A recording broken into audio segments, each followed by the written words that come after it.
Je vous salue dans le précieux nom de notre Seigneur Jésus-Christ de Nazareth.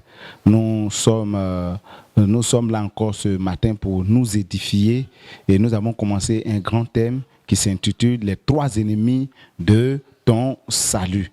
Et nous avons vu le premier ennemi qui est toi-même et nous avons dit tu dois veiller sur toi de sorte que toi-même tu ne t'amènes pas à l'enfer.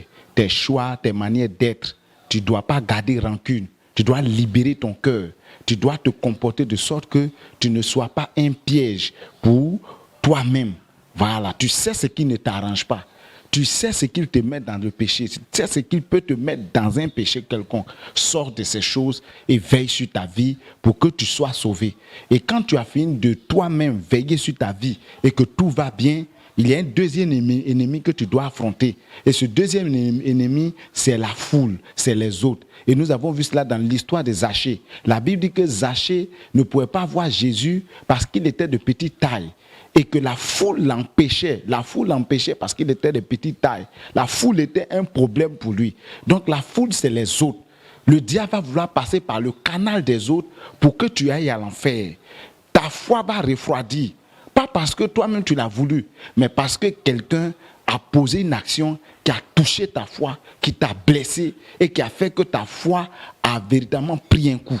Donc nous devons veiller sur nous. Et nous avons dit dans cette partie-là que tu dois veiller sur ta vie de sorte que toi-même tu ne te laisses pas distraire. Parce que tu peux te laisser distraire par les autres. Par le comportement des autres, même par ceux qui sont autour de toi, qui t'encadrent et qui ne te disent pas la vérité. Ce n'est pas parce que tu donnes l'argent qu'on peut penser, ou bien que tu peux penser que tu as accès directement au ciel. Non, tu dois vivre selon la parole de Dieu.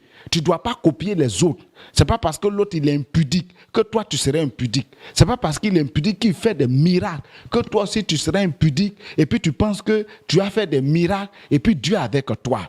Un péché est un péché. Si tu ne vis pas selon les principes de Dieu, quel que soit celui qui est devant toi, qu'il soit pasteur, qu'il soit quiconque, si tu le suis dans la mauvaise voie dans laquelle il est, vous deux vous irez en enfer.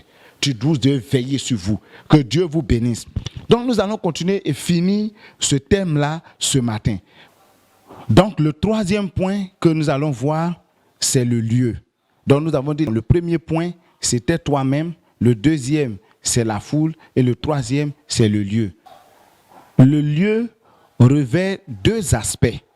Le lieu revêt deux aspects dans la mesure où il y a un premier aspect qui peut être moral, virtuel, c'est-à-dire que c'est quelque chose que tu ne vois pas.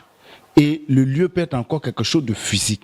Mais le lieu dans lequel tu te trouves peut être un piège pour ton salut, peut être un ennemi pour ton salut. Par exemple, tu étais avant dans le monde et tu es devenu chrétien. Or, quand tu étais dans le monde, tu étais beaucoup attaché, pour parler du physique, tu étais beaucoup attaché à la boisson, tu étais beaucoup attaché au maquis. Mais tu dois faire attention, parce que tu peux retourner de là où tu viens en fonction de tes fréquentations. Si la boisson est un piège pour toi, et que toi tu es allé là où il y a la boisson, mais toi-même, tu te crées un ennemi. Ce lieu-là devient un ennemi pour toi. Devient un piège pour ton âme. Tu dois faire attention au lieu que tu fréquentes. Tu sais ce qui ne va pas avec toi. Tu connais les lieux qui ne vont pas avec toi. Tu connais les lieux. Tu sais là où tu iras. Et puis ta vie va prendre un coup. Tu sais là où tu iras. Et puis ta vie va prendre un coup. Tu sais. Il y a certains mecs qui savent qu'ils ont une copine à qui ne peut pas résister quelque part. Tu es devenu chrétien. Et c'est là toujours tu es. C'est là toujours tu vas. Là où tu vas, et puis ta vie peut être stable. Tu dois arrêter d'aller là-bas. La Bible dit que le lieu où il était, parce que vous êtes d'accord avec moi que la taille de Zachée était vraiment un problème. Parce qu'il était grand, la foule n'avait pas été un problème pour lui. Et après, la foule était un problème pour lui. Mais si même la foule était là, et que Zachée s'était déplacé, parce que la Bible même dit par la suite au verset 4 qu'il allait monter sur un sycomore. Il a changé de lieu. Il est quitté là où il était. Tu dois quitter le lieu dans lequel tu te trouves. Le lieu qui te crée des problèmes. Le lieu qui te crée des soucis. Le lieu qui fait que toi là, Tu n'arrives pas à te stabiliser spirituellement. C'est pour cela, si toi tu as une passion, ta passion c'est Lido. C'est que tu aimes te retrouver où on joue Lido. Tu aimes te retrouver où on joue 4. Ça peut être un problème pour toi. Et même c'est un problème pour toi. Parce que pourquoi tu ne te mets pas à la prière? Mais quand tu es assis, tout ce qui te vient dans la tête, c'est aller jouer 4. Pourquoi tu ne te mets pas à la prière? Quand tu es là, tout ce que tu as envie, c'est d'aller jouer Lido. Il y a des gens qui ne passent même pas, ne serait-ce même que 30 minutes de prière. Mais ils peuvent passer du temps, des heures et des heures devant un jeu. Ils peuvent passer des heures et des heures devant la télévision, à regarder TV Novelas, à regarder des chaînes, des shows, des histoires d'amour. Il peut passer, ou bien elle peut passer toute la journée devant la télévision sans avoir même fait 1 heure de prière, sans avoir même fait 30 minutes de prière. Il y a des gens qui ont pour vie de chrétien 5 minutes de prière, mais tout le reste de leur vie, là, c'est devant la télévision ils sont. Tu peux regarder, tu connais les émissions télé. Souvent même, on ne fait rien de bon à la télé, mais tu es assis là et tu es prêt à regarder. Ce lieu-là peut être un problème pour toi. Pourquoi au lieu de passer des heures et des heures à regarder des films, pourquoi, si tu es vraiment chrétien, et je vais vous interpeller. Souvent on dit qu'on aime Jésus, mais il y a un problème. Notre amour, tu vas tester ce matin par ce message ton amour. Quand tu aimes quelqu'un, tu veux être avec la personne. Tu veux toujours être en présence de la personne. Tu veux être avec la personne. Tu veux marcher avec lui. Tu aimes parler avec lui. Tu aimes tout faire avec la personne. Tu aimes la présence de la personne. Mais toi, tu dis que tu aimes Jésus. Mais à peine même tu fais 5 minutes de prière avec lui. À peine même tu fais 30 minutes de prière à parler avec lui. À peine tu fais 20 minutes de prière à parler avec lui. Tu l'aimes comment? Tu es là, tu as déjà une fois aimé quelqu'un. Et quand tu aimais la personne, tu sais comment tu te comportais. Tu sais comment tu ne voulais pas que la personne te laisse. Quand la personne même te laisse, tu l'appelles pour lui dire qu'elle te manque. Même si tu n'as rien à lui dire, tu cherches quelque chose à lui dire. Mais nous, on dit on aime Jésus, mais on n'a pas une vie de prière. On n'arrive même pas à passer 1 heure de prière devant Dieu. Toi qui es assis dans ton salon et qui m'écoutes, toi qui es assis là et qui m'écoutes, toi qui es arrêté là et qui m'écoutes, comment toi tu aimes Dieu quand tu n'aimes pas sa présence? Quand on dit mais on va prier, nous allons prier déjà là. Dans ton cœur tu es fâché. Toi tu aimes Dieu comment? Tu aimes Dieu comment? Si tu passes tout ton temps devant, parce que c'est par la prière. Regardons ce qui est écrit dans le livre de 1 Pierre 4 à partir du verset 7. Il est écrit, la fin de toute chose est proche. Soyez donc sages et sobres pour vaquer à la prière. Il dit que la fin de toute chose est proche. Bientôt Jésus va revenir. Il dit, soyez donc sages et sobres pour vaquer à la prière. Toi, tu ne vaques pas à la prière. Mais ce que tu fais, tu passes du temps devant la télévision. Il dit la fin de toute chose est proche. Le salut est proche. Sois sage. Sois sobre. Fais attention à toi. Fais attention à toi. Tu dis tu aimes Jésus. Tu as une fois fait 4 heures de prière. Tu as une fois fait 5 heures de prière. Tu n'as jamais fait même une veillée de prière. Passer toute une nuit à parler à Jésus-Christ de Nazareth. Ta vie chrétienne est un problème. Ta vie chrétienne. Souvent, certains disent, on n'a pas besoin de passer des heures dans la vie de prière. Mais si quand tu aimes quelqu'un là, tu es d'accord avec moi que quand tu aimes quelqu'un là, tu aimes rester en la présence de la personne. Tu veux rester avec la personne. Mais toi, tu aimes Jésus. Mais c'est dans la prière que tu peux rester avec Jésus. C'est dans la prière que tu restes en communion avec Jésus. Tu aimes de parler à la vie, tu aimes d'échanger avec la personne. Mais toi, toute ta vie là, tu dis que tu aimes Jésus, hein? On n'a pas besoin, mais tu peux passer devant la télévision en train de regarder Nollywood, en train de regarder TV Novelas, en train de regarder les films indiens, les films hindous. Tu peux commencer de midi jusqu'à 22 heures à regarder des choses qui ne t'édifient pas, des choses qui ne nourrissent pas ton âme. Parce que la nourriture de l'âme, c'est la parole de Dieu. C'est ça que l'âme mange. Mais toi, qu'est-ce que tu manges? Donc le lieu où tu te trouves peut être un problème pour toi. On a un frère qui aimait beaucoup le jeu de dames. Donc quand il est venu à l'église, on lui a dit d'abandonner tout ça. C'était sa passion. Non, laisse toutes ces choses-là. Il pouvait passer des heures à jouer dames. Donc il a laissé. Et il venait à l'église. Et qu'est-ce qui se passe? Au début, il était engagé et autres. Arrivé au moment, l'amour de ces choses ont commencé à venir. Et regardez ce qu'il fait. Quand il quitte à l'église, le dimanche, quand il quitte à l'église, il passe là où on joue dame là. Et comme le pasteur lui a dit d'arrêter de jouer, il s'arrête derrière un candidat, il s'arrête derrière un joueur, et puis il dit au joueur, il faut pousser là, il faut pousser ici. Et il pousse le joueur derrière qui il a arrêté à gagner. C'est-à-dire que c'est vrai, il ne touchait plus la dame, mais lui-même là, de manière morale, il jouait. Il était encore dedans. Tu dois faire attention à toi. Abandonne là où tu aimes aller, le lieu dans lequel tu aimes aller. Tu as arrêté de jouer l'auto, mais tout le temps, tu es là-bas où on joue l'auto. Ça peut être un piège pour toi. Tu es devenu chrétien. C'est toi qui passes pour voir quel est le cheval qui a gagné.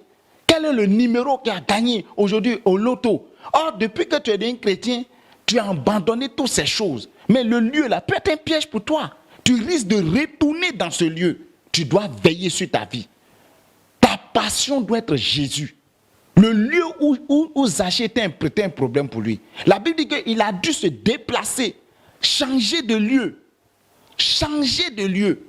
Parce que s'il était sur une colline, la foule n'allait mettre un problème. Mais le lieu où il était un problème. C'était un problème sérieux pour lui. Il a changé de lieu. Il faut changer de lieu à partir d'aujourd'hui. Il faut élire domicile à l'église. Fais ton programme de prière à l'église. Rends visite aux frères. Parce que même tu peux rendre visite à tes anciens copains, à tes anciennes copines. Mais la visite là peut être un problème pour toi. Peut être un problème pour toi. Il y a un pasteur qui nous parlait d'un frère qui véritablement avait un problème sérieux avec le sexe. Et il a jeûné, il a prié. Mais le même jour là, il y a une fille qui est venue lui rendre visite. Le lieu. La fille est venue chez lui. En principe, il devait être catégorique. Parce que c'était un problème pour lui. Mais la fille est venue. Au début, ce jour, elle est dure. Finalement, il est tombé. Il est tombé. Malgré qu'il venait d'un jeûne, il est tombé encore dans le péché. Le lieu.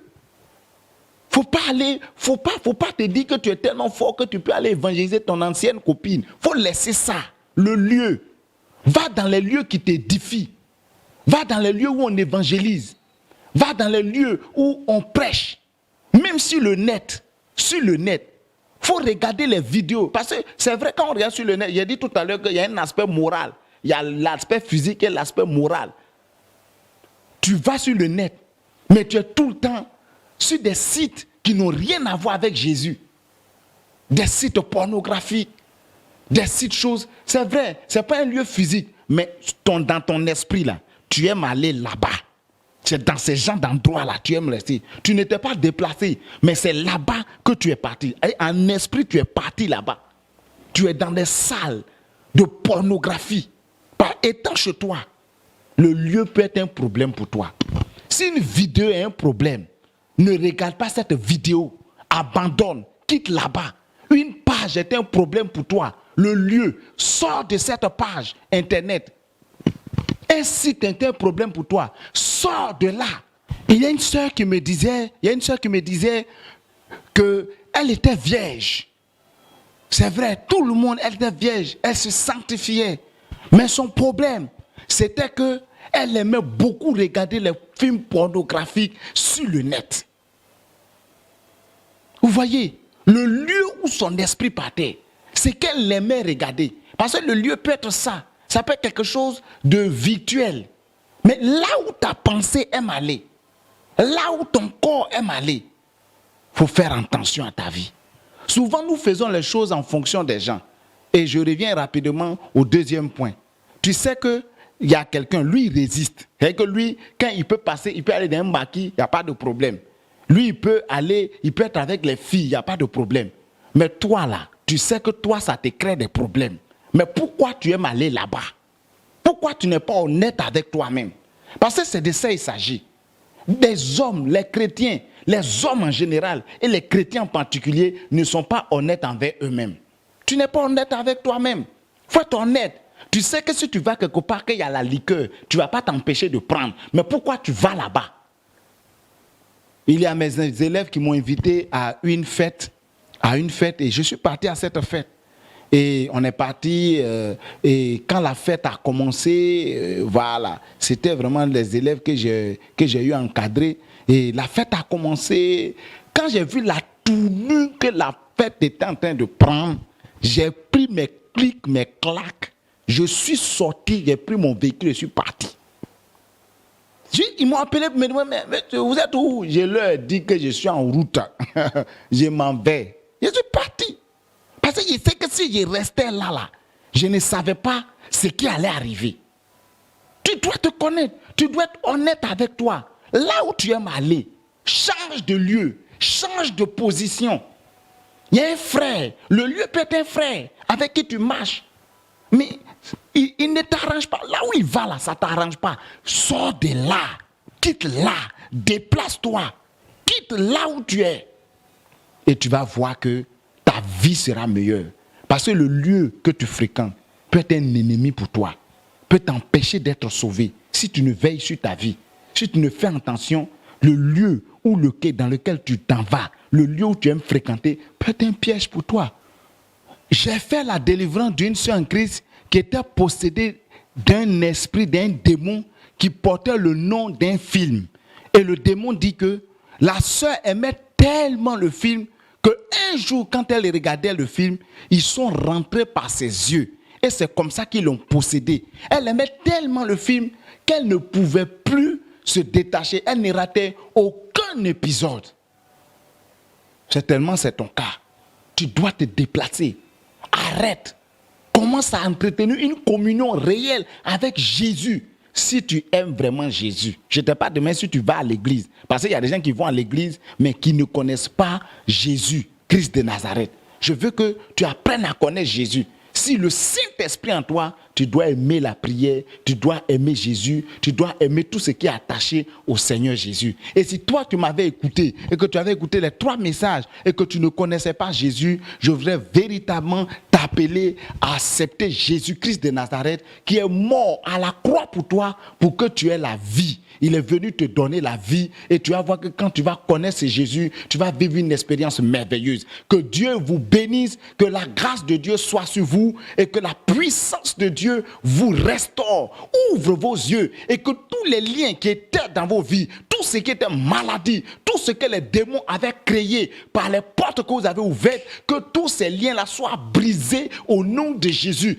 Que tous les démons qui s'étaient levés contre vous prennent la fuite et que toutes leurs œuvres soient détruites au nom de Jésus-Christ de Nazareth.